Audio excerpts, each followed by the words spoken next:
In the last video, I show you the updates in the MetaQuest operating system, specifically version 2.4. In this video, I will talk about the hand tracking, specifically how to move in the home with your hands. This was one aspect that I could not figure out last time, and here is a dedicated video on how to move in your home. So it was quite tricky because when I was reading the description, it was saying to put the thumb at the top of your index finger, and in my mind, this is what I was doing here to basically open the menu. But instead, the interaction is a bit different. It's on the top, but it's here.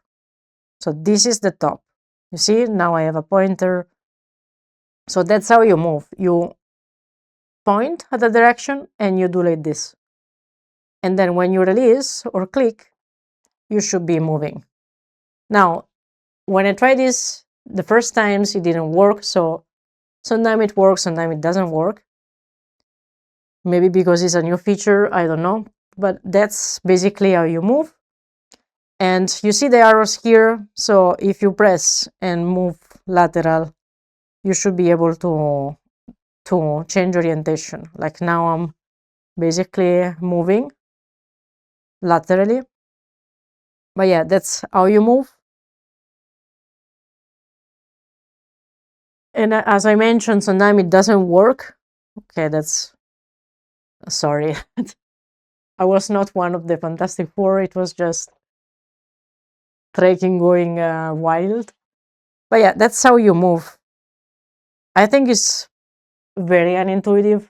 I'm not a fan of this. I don't think I will be using it at all. I think I will just use the controllers, honestly. Let me know your thoughts. I was thinking if you are in a room full of people doing this and trying, and sometimes it works, sometimes it doesn't work, they don't understand how to use it, I think it would be pretty messy. I don't think this is going to be a success, but maybe I'm wrong. Let me know in the comments what you think.